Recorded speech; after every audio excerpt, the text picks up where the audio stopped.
우리가 지난주에 사도행전의 전체 주제가 하나님의 나라라는 사실과 예수님께서는 바로 그 하나님의 나라 복음을 전하시려고 이 땅에 임하셨다 하는 것을 말씀을 드렸습니다.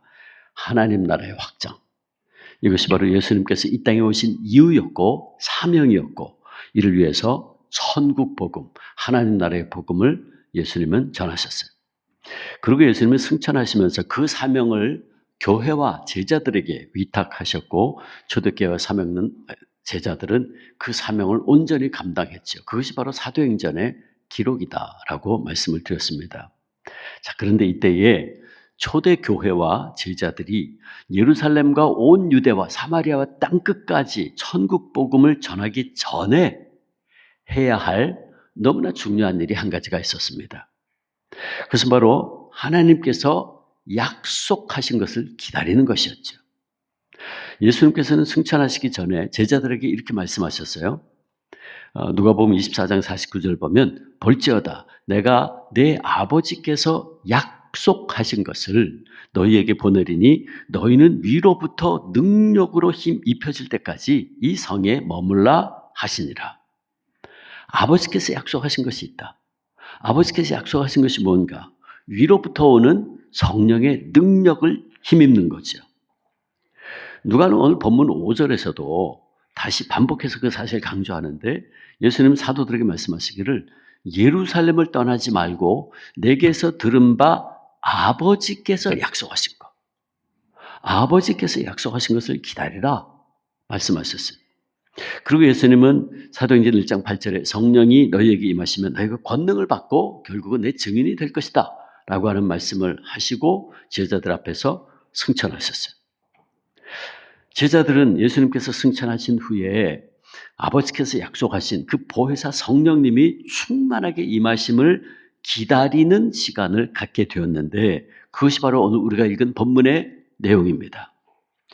그리고 우리는 제자들이 이 기다림의 시간에 무엇을 했는가 하는 것을 1장 하반절을 통해서 알 수 있는데 두 가지였죠. 하나는 한 마음으로 한 뜻이 되어 기도하는 것이었고, 또 하나는 가롯 유다를 대신할 12사도 중에 한 사람인 마띠아, 그러니까 사도를 선출하는 일이었습니다. 그래서 12절부터 14절까지는 기도하는 모습과 15절부터 26절 마지막까지는 새로운 사도를, 제자를 뽑는 그런 과정이 기록되어 있습니다. 그러니까 누가는 예수님께서 감람산에서 승천하신 후에 제자들이 오순절 성령 강림 때까지 그 기다리는 시간, 열흘 동안 뭘 했나, 예루살렘에서 어떻게 지내고 있었나 하는 것을 기록했는데, 먼저 누가복음 24장 53절 말씀에 의하면 그들은 늘 성전에서 하나님을 찬송했다 그랬어요. 하나님을 찬송했다, 예배했다라고 하는 거죠. 그리고 오늘 보면 14절에서는 그들이 모여있던 다락방에서 마음을 같이하여 오로지 기도하기에 힘썼다라고 말하고 있습니다. 그러니까 제자들과 초대교회 성도들은 계속해서 성전에 모여서 찬양했고 예배했고, 그리고 또 집에서 모여서 다락방에서 기도하고 있었다라는 겁니다.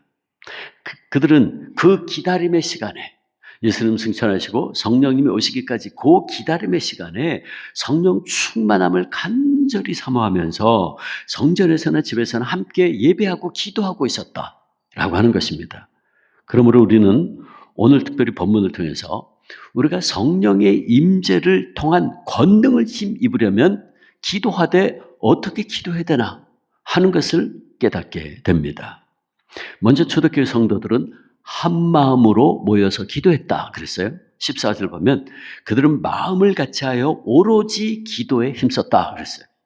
여기 마음을 같이하여 with one accord, 한 마음이 돼서 일치하는 마음으로 기도했다라는 거죠.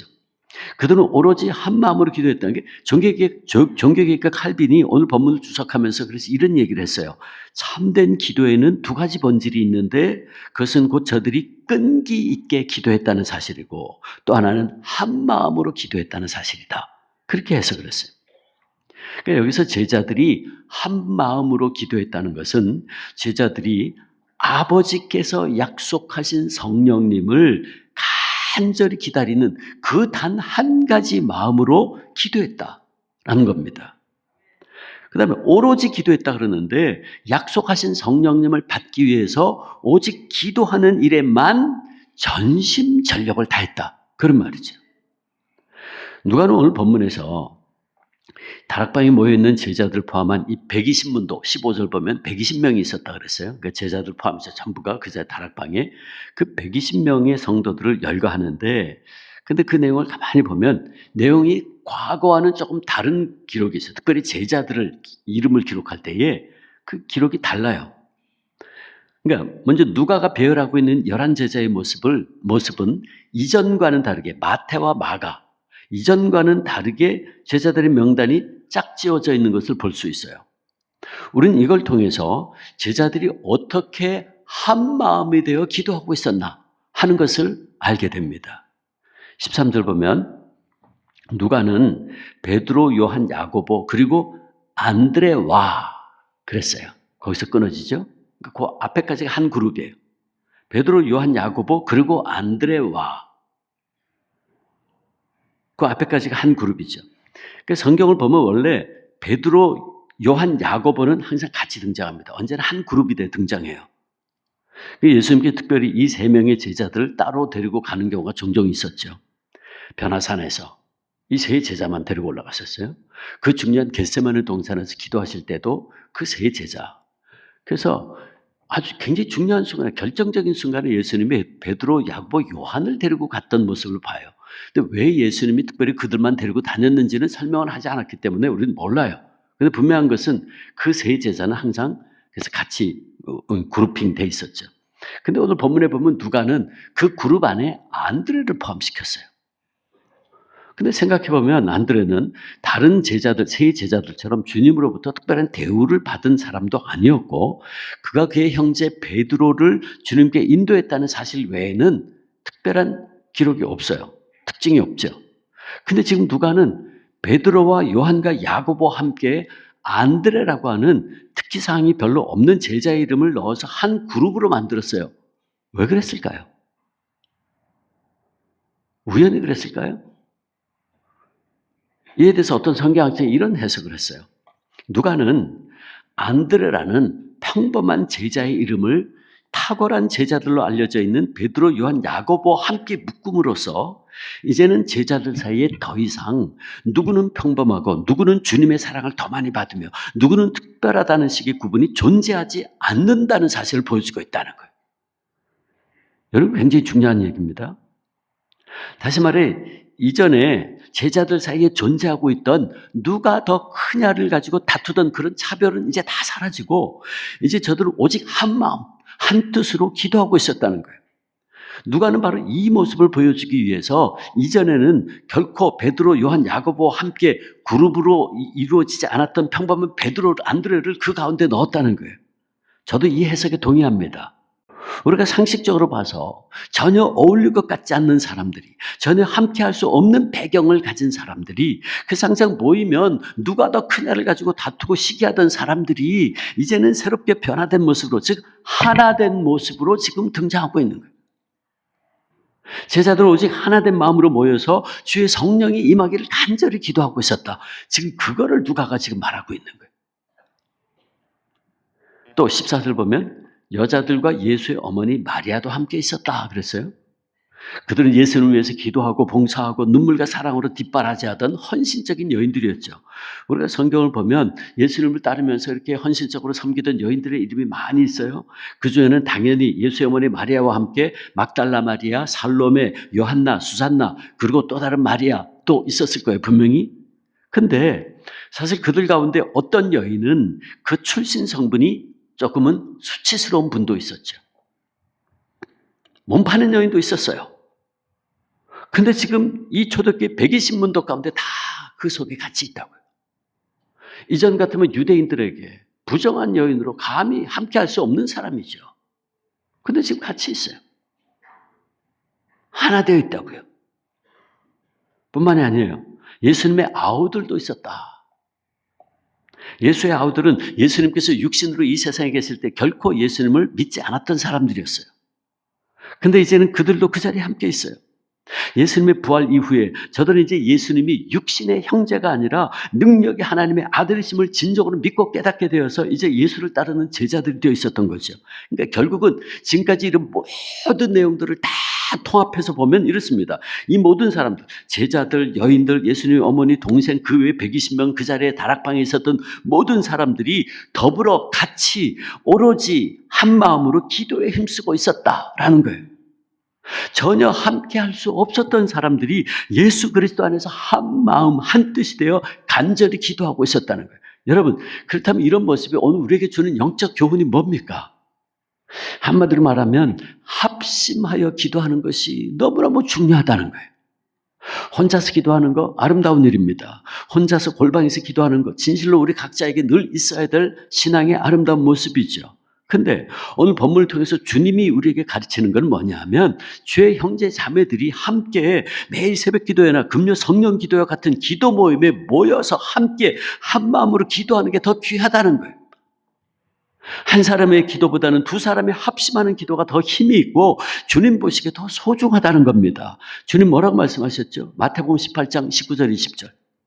진실로 너희에게 이르노니 너희 중에 두 사람이 땅에서 합심하여 하나된 마음으로 합심하여 무엇이든지 구하면 하늘에 계신 내 아버지께서 저희를 위하여 이루게 하시리라. 두세 사람이 내 이름으로 모인 곳에는 나도 그들 중에 있느니라. 오늘 많은 그리스도인들이 혼자서는 곧잘 기도합니다.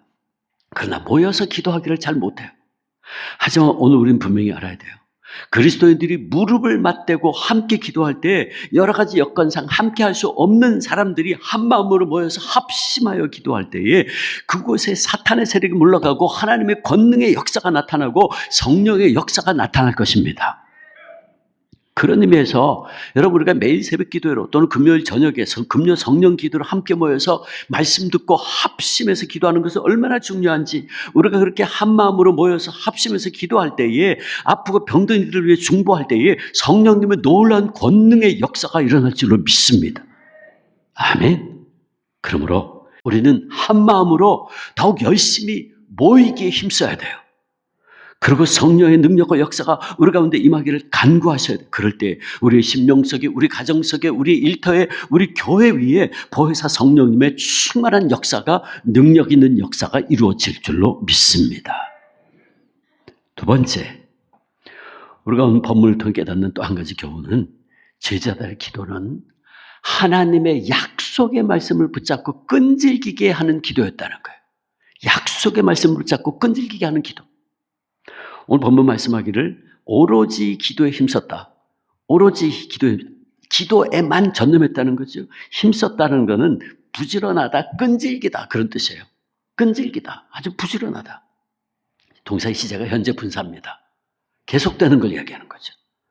그들의 기도가 그냥 한두 번 하고 끝난 게 아니라 기도가 응답될 때까지 끝까지 끈기 있게 기도했다는 거예요. 그리고 그들은 끈기 있게 기도하되 그냥 무작정 막연하게 기도한 것이 아니라 약속의 말씀을 붙잡고 그 약속이 이루어질 때까지 끈기 있게 기도했다는 거예요. 여러분 여기서 우리가 매우 중요한 기도의 한 모습을 보는데 그는 주님께서 약속하신 말씀을 붙잡고 끈질기게 기도하는 거예요. 여러분 어떻습니까? 부모가 자식에게 약속하면 그 약속이 이루어지지 않으면 견딜 재간이 없어요. 아빠가 약속했다. 아빠가 약속했잖아요. 왜 약속했는데 안 주는 거예요? 그러면 그거 견뎌낼 재간이 있나요? 부모가? 줘야지. 약속했으면 줘야지. 여러분 하나님도 마찬가지세요. 하나님은 우리의 아빠, 아버지입니다. 나의 아빠, 아버지예요. 그러니까 우리가 기도하되 하나님의 응답을 받을 수 있는 가장 효과적인 방법 중에 하나가 뭐냐? 우리가 이렇게 하나님 아버지의 약속의 말씀을 붙잡고 그걸 주장하면서 끈질기게 기도하는 거예요. 그리고 더군다나 우리 모두가 합심해서 약속의 말씀을 주장하면서 기도한다면 어떻게 하나님 아버지가 우리의 기도를 외면하실 수 있겠어요? 온 자식들이 함께 말이에요. 달라붙어가지고 막 팔다리 다 달라붙어가지고 애들이 두세 명이 아빠가 주기로 약속했잖아 달라붙으면 어떡하죠? 줘야지. 별 수 있나요? 요한복음 14장 14절 내 이름으로 무엇이든지 내게 구하면 내가 행하리라. 아멘. 약속의 말씀이잖아요. 주님, 우리가 주님의 이름으로 무엇이든지 구하면 행하신다고 약속하셨죠. 약속의 말씀을 이루어 주세요 라고 기도하세요. 요한복음 14장 18절 내가 너희를 고와 같이 버려두지 아니하고 너희에게로 오리라 말씀하셨어요. 약속하셨어요. 주님 저를 고아처럼 버리지 않겠다고 약속하셨죠. 저 지금 너무 힘들고 외롭습니다. 주님 약속의 말씀을 이루어 주세요. 저를 붙잡아 주세요. 기도하세요. 주님 빌립보 4장 19절에 그 풍성한 대로 너희 모든 쓸 것을 채우시라고 약속하셨지요. 우리 가정에 모든 쓸 것을 채워주세요. 약속하신 말씀을 이루어주세요. 기도하세요. 주님 야고보 1장 5절에 너희 중에 누구든지 지혜가 부족하거든 모든 사람에게 후히 주시고 꾸짖지 아니하시는 하나님께 구하라 그리하면 주시리라 약속하셨죠. 주님 우리 아이들에게 이 약속의 말씀을 이루어주세요. 기도하세요. 야고보 5장 15절 주님 믿음의 기도는 병든 자를 구원하리니 주께서 그를 일으키시리라 약속하셨죠. 사랑하는 아무개 사랑하는 어머님 사랑하는 누구의 그 병을 주님 고쳐주시고 일으켜주세요. 약속하셨잖아요. 약속을 주장하세요. 요한 3장 2절 주님 내 영혼이 잘됨같이 네가 범사에 잘되고 강건하기를 내가 구하노라 간구하노라 약속하셨죠. 우리가 범사에 잘되고 강건하게 해주세요. 이 약속의 말씀대로 이루어 주세요라고 기도하세요. 우리에게 매일 새벽에 수요일에 금요일 저녁마다 함께 한 마음으로 합심해서 하나님의 약속의 말씀을 간절히 붙잡고 기도할 때에 그리하면 하나님의 합력의 선을 이루는 놀라운 역사가 성령님의 응답하시는 놀라운 역사가 우리 가운데 임할 줄 믿습니다. 아멘. 저는 지난 신년 부흥회 때 임현수 목사님을 통해 들었던 한 할머니의 기도 응답이 제 마음속에 여전히 남아있어요. 여러분 신년 부흥에 다 참석하신 분들 아마 기억하실 거예요. 둘째 날 이 목사님이 이 이야기를 소개하셨죠. 50년 동안 하루도 안 빠지고 끈질기게 새벽 기도해서 마침내 놀랍게 기도 응답받은 한 할머니의 이야기입니다. 이분이 6.25 때 큰 애들만 데리고 5살짜리 딸과 3살짜리 아들을 원산에 놓고 왔는데 그만 38선이 그어지는 바람에 이산 가족이 됐어요. 그런 제일 어린 것들 놓고 왔으니 이 엄마의 마음이 얼마나 아팠을까, 얼마나 힘들었을까. 후에 이 할머니는 큰 아들을 따라 캐나다로 이민을 가셨는데 북한을 늘 방문하는 임현수 목사님을 이 할머니가 찾아온 거예요.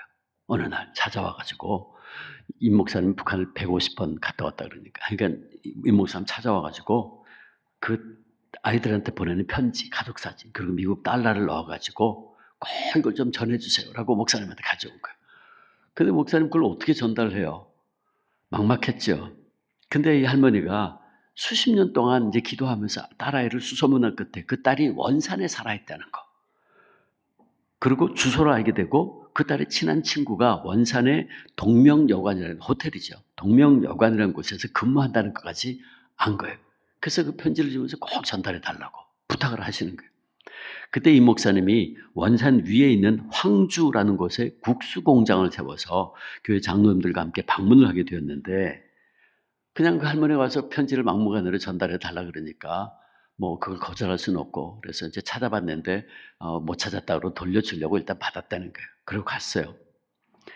황주에서 모든 일을 마치게 됐는데 북한의 최국장이라고 하는 그 북한 담당하는 사람이 자 이제 모든 일이 다 너무 잘 됐으니까 원래 계획이 없는 금강산을 한번 들렀다 가시라고 권면을 했대요. 일이 잘 됐으니까 금강산 한번 같이 가시자고. 근데 그때 금강산을 가려면 원산을 가서 하루를 묵어야 된대요. 이 국장이라는 사람이 뭐 전화하고 막 난리를 피우더니 준비를 다 해놓고서는 밤 10시에 출발을 합니다. 새벽 3시에 원산에 도착을 했는데 마침 희한하게도 여관을 들어갔는데 호텔을 들어갔는데 보니까 동명여관이에요. 숙소가.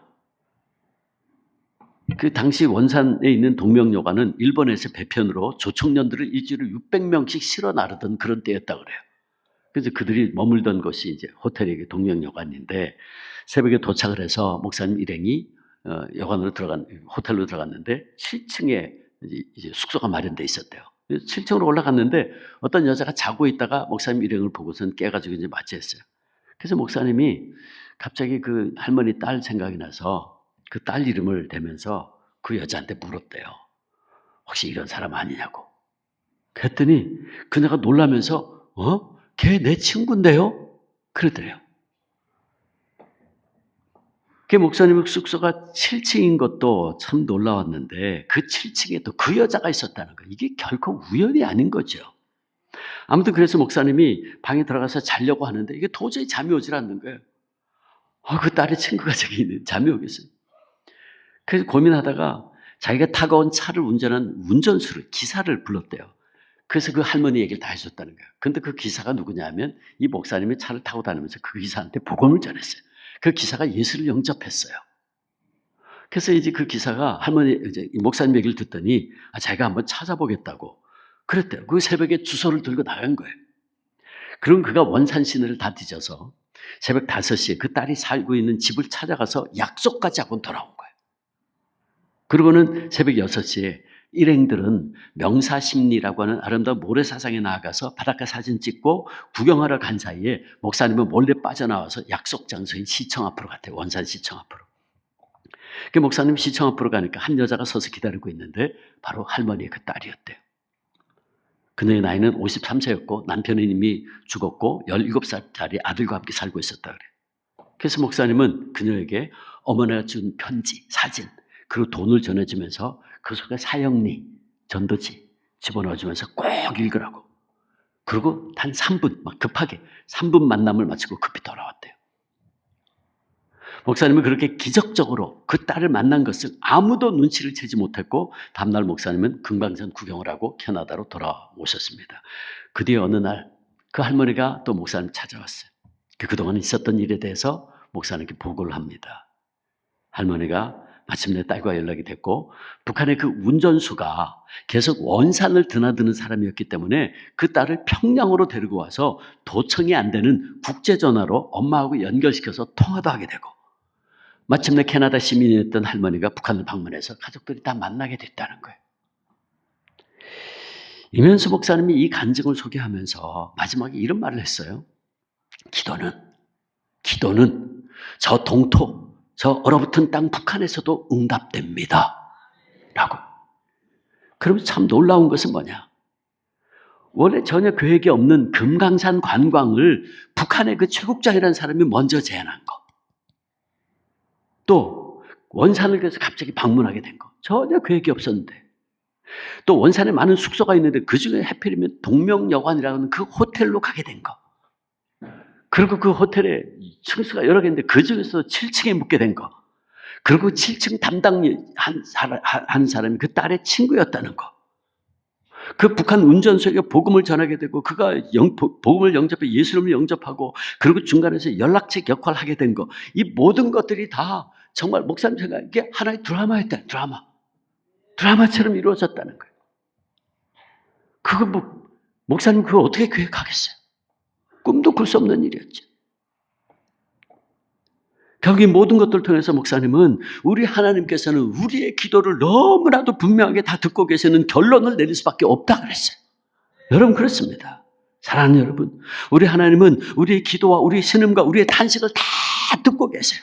그 반드시 당신의 때에 당신의 놀라운 방법으로 정말 드라마틱하게 섭리의 역사를, 응답의 역사를 이루어 주십니다. 아멘, 아멘, 아멘입니다. 사랑하는 여러분, 이제 말씀을 정리합니다. 초대교회 성도들은 한 마음 한 뜻으로 하나님의 약속의 말씀을 붙잡고 오로지 기도에 힘쓰다가 마침내 성령의 놀라운 임재와 능력을 경험하게 됐어요. 이게 오늘 설교의 핵심 메시지예요. 그래서 하나님 나라의 비전과 사명을 위해서 귀하게 쓰임받을 수 있었죠. 우리도 주님께서 주신 이 천국 복음 전파의 사명과 이 킹덤 드림 하나님 나라의 꿈을 이루려면 우리의 힘과 우리의 능력, 우리의 경험만으로 할 수 없어요. 더욱더 끈질기게 기도함으로 저 북한의 얼어붙은 땅에서도 50년 만에 기도하고 응답을 받은 이 할머니처럼 우리의 오랜 기도의 제목들, 여러분들이 지금 가지고 있는 오랜 기도의 제목들이 다 응답되는 것을 경험하는 귀한 한 해, 새로운 한 해, 복된 한 해가 되기를 주님의 이름으로 축원합니다.